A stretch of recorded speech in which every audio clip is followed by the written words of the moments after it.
Hola, es un video especial. eh, Son las 17 horas de la Ciudad de México, 27 de julio, y voy a abordar lo que a mi juicio, habiendo decantado lecturas y opiniones eh, de los citados, de las tres corcholatas finalistas, que así se le llama coloquialmente ya, de Morena. Entonces, iniciamos con tres infogramas relativos. Entonces, ahí tienen, fíjense que lo que más me llamó la atención es que sí son tres proyectos de nación diferentes. Es importante notar que sí son diferentes. Cada uno tiene, a mi juicio, un proyecto distinto de nación entre los tres finalistas de Morena. Entonces ya empezamos, por favor. Tienen Adán Augusto López Hernández, lo que más se decanta es nacionalismo mexicano, soberanista de alcance universal.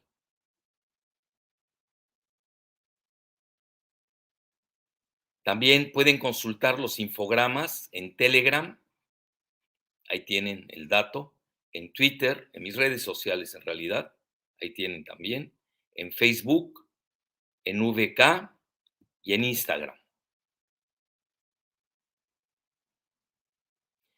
Marcelo Ebrard Casaubon, regionalista de Norteamérica, EU, Canadá, México, y México como ancla del nearshoring. Claudia Sheinbaum Pardo, globalista neoliberal con agenda verde antipetróleo. Bueno, pues empecemos con el primer infograma. Bueno, ahí tienen a Adán Augusto López Hernández, maneja los 4 pilares de la 4T, que son a mi juicio, también no están así que ustedes digan, así elaborados como tal por Morena, no lo han hecho, yo me he dedicado más a hacerlo. Bueno, pues a eso me dedico, ¿no? Soy analista. Y los 4 pilares de la 4T, ya recordarán que la primera T es la independencia de México, la segunda T es pues toda la cuestión de la reforma con Benito Juárez, la tercera T es la Revolución Mexicana y la 4T pues es lo que así le ha llamado el presidente López Obrador, y ahí tienen ustedes a mi juicio cuáles son sus 4 pilares que sí los maneja Adán Augusto López Hernández. Entonces, primero, nacionalismo mexicano, soberanismo con visión universal. 2, soberanía energética de hidrocarburos, plata y litio. Recuerden que México es el primer productor de plata del mundo. En hidrocarburos se ha regresado de nueva cuenta. Yo realmente me adherí al proyecto de López Obrador pues no se le llamaba en ese momento la 4T, pero sí de este movimiento de Morena, precisamente por la cuestión de la soberanía de los hidrocarburos.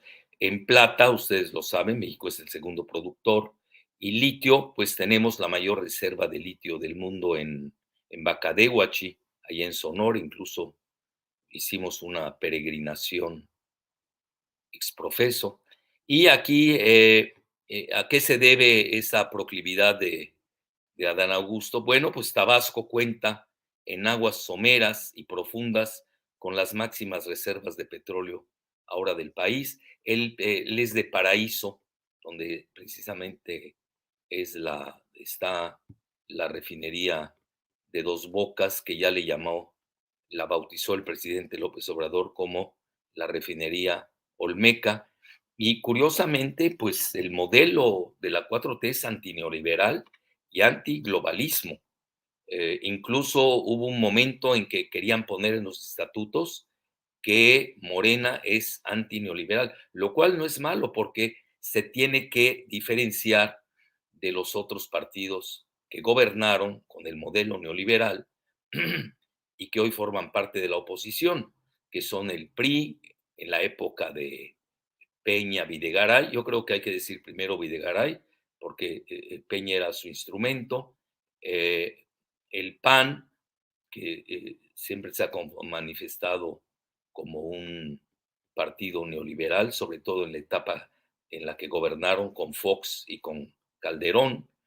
Y bueno, ya no se diga el agónico PRD, que pues deja los principios de la izquierda mexicana, así llamada, para ligarse a un proyecto totalmente diferente de la llamada izquierda mexicana. Y luego el humanismo mexicano, que eso es parte de estos cuatro pilares. La siguiente, por favor.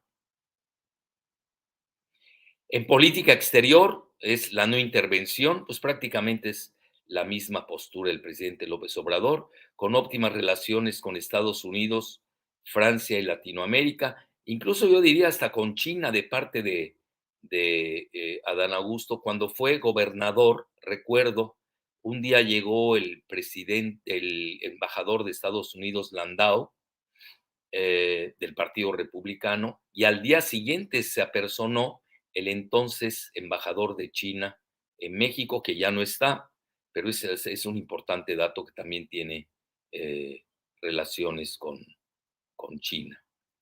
Pero obviamente la preponderancia es Estados Unidos, Francia y Latinoamérica. Aboga por una imperativa, ese es su sello reciente, sobre todo cuando fue secretario de Gobernación, por una imperativa reforma judicial de gran calado. Critica el boicot en su contra de Televisa y Universal. Llamó mucho la atención que lo hiciera, incluso diciendo que no, aunque lo invitara a Televisa, no asistiría a una bueno, de esos debates que manejan tan teledirigidos, ¿no? Son los tiempos del sur. Esto yo lo he hablado al más alto nivel, menos, yo diría, del gobierno actual de Tabasco.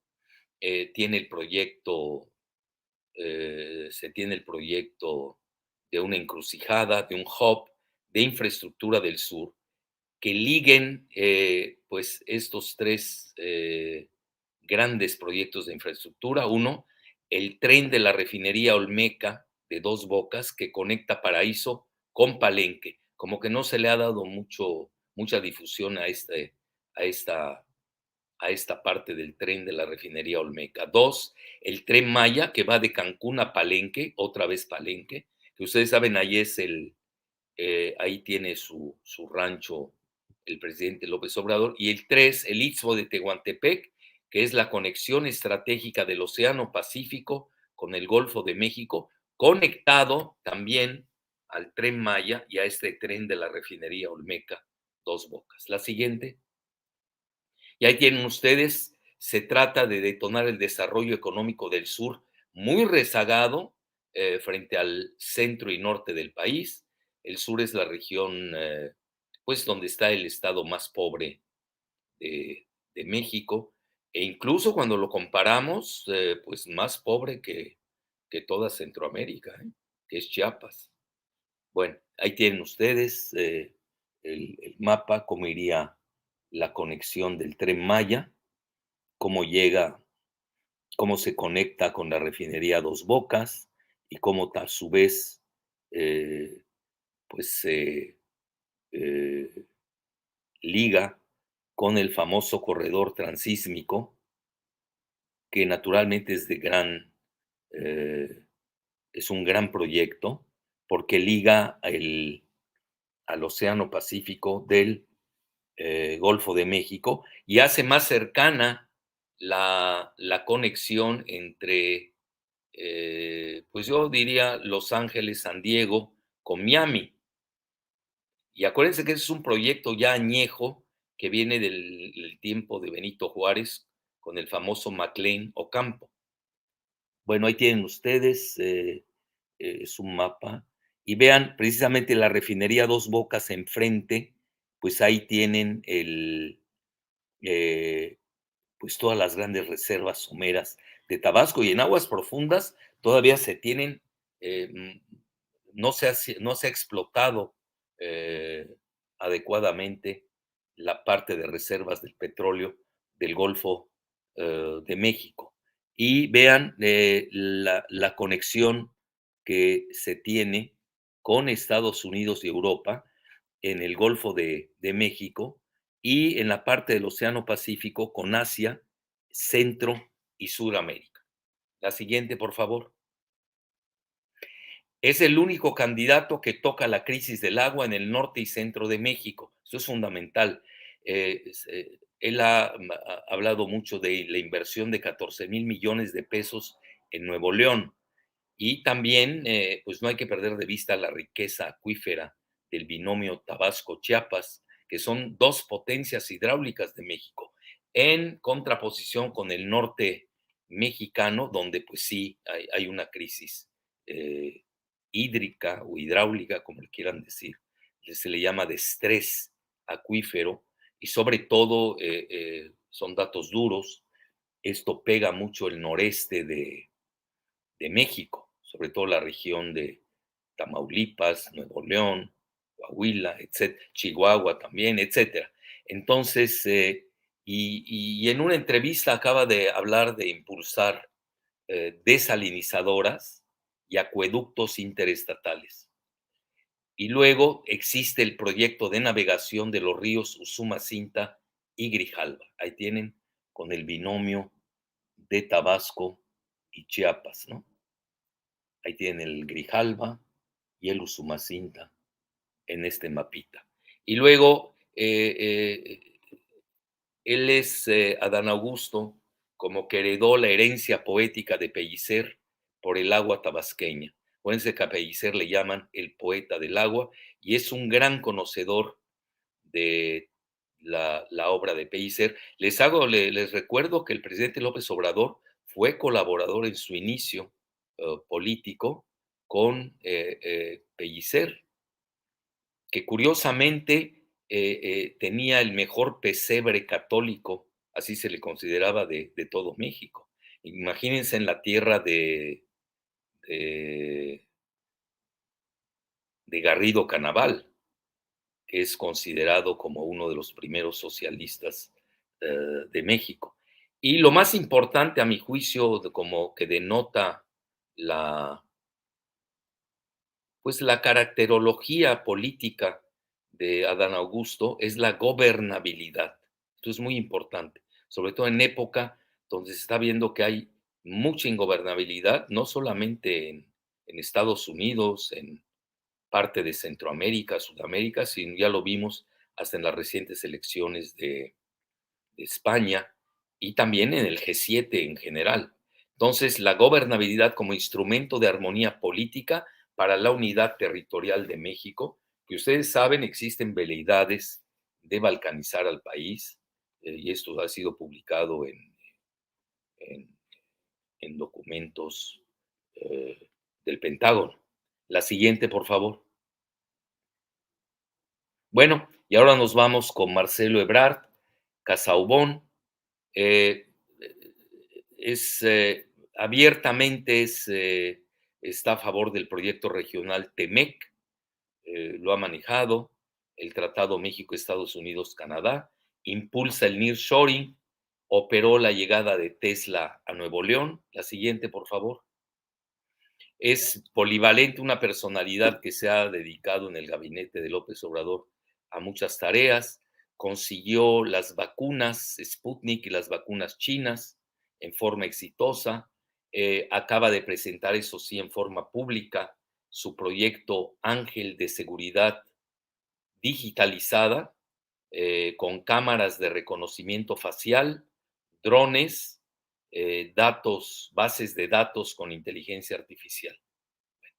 Incluso él ha pedido que se dé un debate, pues que ha eludido una de las tres corcholatas que lo había criticado. La siguiente, por favor. Y sus alianzas internacionales, obviamente ese es su fuerte. Tiene fuertes apoyos, ya lo he manifestado en mi reciente video, de Anthony Blinken, secretario de Estado de Estados Unidos, y del grupo Obama-Biden. Incluso yo lo pudiera decir que, pues, hasta con los Clinton, ¿no? Con Hillary, es una relación muy conocida. Viene desde su mentor, Manuel Camacho Solís, a quien yo conocía muy bien, y que era muy cercano a Obama. Y, bueno, entonces, si ustedes me preguntan quién es el candidato idóneo de, de Anthony Blinken y del grupo Obama-Biden del Partido Demócrata, no dudaría en decir que es Marcelo Ebrard. Ahora, también tiene afinidad por sus orígenes franceses con el presidente Macron, que ahora Macron pues tiene precisamente una crisis de gobernabilidad. Yo nada más señalo su afinidad, y con el canciller alemán Olaf Scholz, que tampoco le está yendo muy bien, que se diga, en Alemania, sí, pero pesan en el seno. Son las dos potencias en el seno de la Unión Europea. Y también tiene óptimas relaciones con Rusia y China.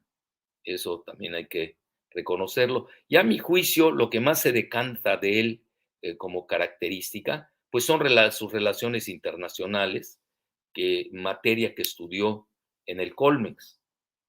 Alguien me dirá, ¿y qué estudió Adán Augusto? Bueno, él estudió abogado en la universidad ahí de Tabasco, creo que se llama Benito Juárez, si no me equivoco. Luego se fue a la Sorbona de París a estudiar ciencias políticas, y luego se dedicó a su notaría, pero también nunca dejó, es de los primeros, yo diría, eh, es de los pioneros del movimiento de Morena, en su transmutación que tuvo con el presidente López Obrador, que pasa de PRD a Morena. Es el primer senador, Adán Augusto, de Morena, curiosamente. La siguiente, por favor. Y ha tenido un excelente manejo Marcelo Ebrard de la CELAC, eh, que incluso se ha pensado en que sea el nuevo manejo de la relación con Latinoamérica y el Caribe en lugar de la muy sesgada OEA. Eso son declaraciones abiertas, y ha procurado, obviamente con la bendición del presidente López Obrador, que es el guía supremo de la política exterior, el asilo de Evo Morales y de la familia de Pedro Castillo. Ustedes recordarán que el avión de Evo Morales estuvo a punto de ser derribado en su cuando subió un avión de la Fuerza Aérea Mexicana para trasladarse a México. Bueno, la siguiente. Bueno, la familia de Pedro Castillo está aquí, pero lo tienen encarcelado. Pero eso fue una operación muy exitosa de Marcelo Ebrard. Y con Claudia Sheinbaum Pardo, bueno, ella proviene de la Rockefeller Foundation, es becaria. eh, Cabe recordar, yo aquí hablo de datos duros, ahí los tienen, que Rockefeller pues fue la propietaria de la famosa Standard Oil, que luego, como era un trust, pues la obligaron a atomizarse en varios, pues ahí lo tienen, aquí es un buen infograma el, bueno, una buena diapositiva, mejor dicho, cómo se atomizó para llegar a Chevron, a ExxonMobil, a British Petroleum, etcétera. Entonces, ya tienen aquí el, que parte de los activos de Standard Oil, pues obviamente no todos porque se atomizó, la parte que tenían en México, que se atomizó en ExxonMobil, que era al final del día pues la más importante, es todavía de las grandes anglosajonas, es la más importante de las, eh, yo diría, eh, hermanas. Antes se llamaban las siete hermanas, luego se han ido fusionando. Y como todo en el capitalismo, tiende al oligopolio el capitalismo, es un fenómeno real. La atomización de ExxonMobil, de Standard Oil, se debe a que fue una decisión del gobierno de Estados Unidos, porque ya había sido un trust muy poderoso. Y vean cómo en el trayecto, aquí se me estaba pasando Marathon, de Maratón, ¿no?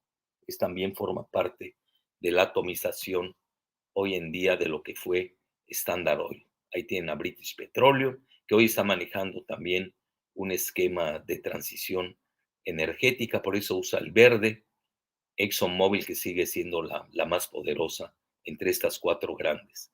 Y luego, pues ya lo saben, fue nacionalizada parte de los activos de Standard Oil por el general Lázaro Cárdenas en 1938, que curiosamente Fox Quesada nunca supo cuál era la fecha de la nacionalización mexicana, que él combatió igual que Calderón y Videgaray del PRI, con Peña, que incluso fueron a las oficinas de Financial Times a entregar literalmente el petróleo mexicano. Bueno, ellos son antipetróleo totalmente. Son neoliberales globalistas. Bueno, la siguiente, es importante todos los antecedentes. Yo diría que Sheinbaum se caracteriza más bien por su proyecto de energía verde de siempre, la favorece, pero hoy la energía verde es muy elusiva, es muy polémica, y pues esto va en detrimento del petróleo mexicano. La realidad hoy es que se ha diferido la energía verde en forma integral entre 10 y 30 años debido a la guerra en Ucrania, yo hablo de datos duros, y la doble crisis energética y alimentaria. Incluso hasta Francia y Estados Unidos han tenido que negociar de nuevo con Maduro, que estaba totalmente anatemizado. ¿Por qué? Porque hoy ha resucitado el petróleo. Ahí tienen todos los links al respecto. eh, y recuerdo la tesis de licenciatura de Sheinbaum de 1988. No me voy a meter a datos polémicos de ninguno de los tres, nada más hablo de cosas reales de sus trayectorias políticas. Eh, eh, Hizo un estudio termodinámico de una estufa doméstica de leña para uso rural. Repito, estudio termodinámico de una estufa doméstica de leña para uso rural. Pues es conocida su proclividad por la energía verde. La siguiente, por favor. Ahora, ella es globalista neoliberal, confesa. ¿En qué me baso? Bueno, pues recibe financiamientos en la etapa que fue jefe de gobierno de la Ciudad de México, de los globalistas George Soros y Bloomberg, y mantiene una alianza estratégica con el Foro Económico Mundial, el World Economic Forum, de Davos, de Klaus Schwab, que es la meca del, eh, del globalismo mundial. Y ahí tienen el dato, su secretario de Desarrollo Económico, como pues ahí hizo acuerdos con Klaus Schwab, que es muy polémico, desde la Agenda 2030, quiere, mucho se maneja que quiere controlar, tener un gobierno mundial. Bueno, y también pues no se puede pasar por alto su alianza congénita con el viejo CEU, con el grupo Frank Imas del viejo CEU. Ahí tienen aquí al házaro Alejandro Frank Hueflich, que es pareja de Mireya Imas, hermana de Eugenio Imas, que era el que nos espiaba, ¿no? A los mexicanos, pues yo era uno de sus favoritos, en el CISEN, con el priista Osorio Chong. Y luego, pues el exmarido de Sheinbaum, Carlos Imas, que está recibiendo dinero, eh, fajos de billetes un video que le sacaron del famoso ampón argentino Ahumada, que luego fue pareja de la perredista Rosario Robles. Luego su gobierno de Sheinbaum pues ya aprobó el uso del, cito, uniforme neutro, falda o pantalón para niñas y niños. También ahí tienen ustedes el link. Y esta parte, la siguiente, los poderosos vínculos que mantiene con Israel son abiertos, no es nada oculto. Eh, Uno, Emilio Azcarra Gallán, mandamás de Televisa, es yerno de Marcos Faslich Sackler, vicepresidente del Instituto Cultural México-Israel y fundador tesorero de Amigos de la Universidad de Tel Aviv en México. Ahí lo tienen. Es íntimo del rotativo El Universal. Luego, ahí tienen ustedes ahí cómo se han asociado en el Parque Lomas. Ahí tienen a Azcárraga, los Faslich, padre e hija, y Claudia Sheinbaum, allá en el Parque Lomas. Luego, el Comité Central de la Comunidad Judía de México con Sheinbaum, lo publicó Enlace Judío. Y esto es interesante, ¿no? Cómo Televisa boicotea a Adán Augusto, lo cual fue denunciado por el mismo presidente López Obrador. Entonces ahí tienen ustedes cómo pues Adán Augusto choca con el proyecto de Televisa y Sheinbaum. Esos son datos crudos, rudos, duros. La siguiente, por favor.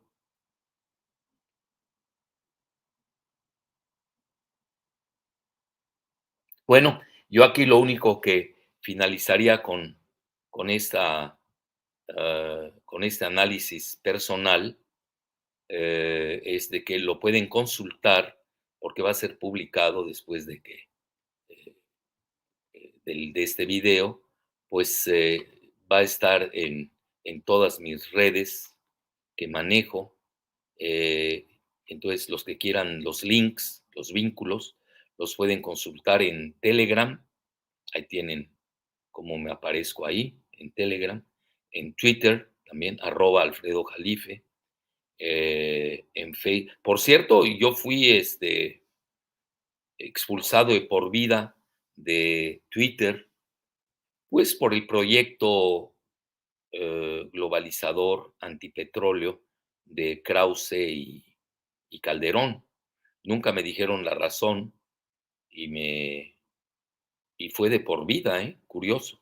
Y ahora que regresó, que lo compró Twitter, Elon Musk, pues ya regresaron mi cuenta sin mayor, pues ya, sin mayor explicación. Pues es una cosa política también. Bueno, así es esto, ¿no? Las redes pues, están politizadas, como todo. Y en Facebook, pues ahí estoy también, en VK y en Instagram. Bueno, pues les agradezco su atención.